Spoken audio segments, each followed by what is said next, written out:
గత కొన్ని సంవత్సరాల నుంచి మాకు ఎర్రగుంట నీళ్ళు వచ్చి మా ఇళ్ళు మునిగిపోతున్నాయి.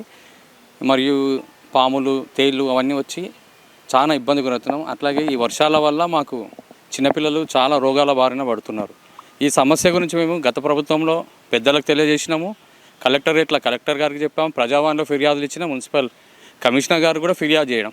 కానీ ఎంతమందికి చెప్పినా కూడా మా సమస్య అనేది పరిష్కారం కాలేదు. కానీ ఒక్కసారి మన మున్సిపల్ చైర్మన్ అన్న ఆనంద్ గౌడ్ గారు కలిసిన తర్వాత ఒక్కసారి మేము అన్నకు చెప్పినాం, అన్న మా సమస్య ఇట్లా ఉంది, ఒకసారి మా వార్డుకు వచ్చి మీరు విజిట్ చేసి మా సమస్యను చూడండి అని చెప్పాము. అన్న ఒక్కసారి వచ్చి విజిట్ చేసిన తర్వాత సమస్యని పరిష్కారం చేసి ప్రతి టైం టు మమ్మల్ని ఫాలోఅప్ చేసి, తమ్ముడు మీ సమస్య ఇట్లా ఉంది, రండి నా దగ్గరికి రండి, ఫోన్ చేసి మాకు ఏ నైట్ అయినా ఫోన్ చేసి, తమ్ముడు ఎట్లుంది ఇట్లా, నేను ఈసారి ఖచ్చితంగా ఈ సమావేశంలో మేము పెట్టి మీ సమస్యను పరిష్కరిస్తారని చెప్పి ఈ సమావేశంలో పెట్టి అన్న మా సమస్యను పరిష్కరించినందుకు ఆనందన్ గౌడ్ గారికి మాకు ధన్యపూర్వకములు.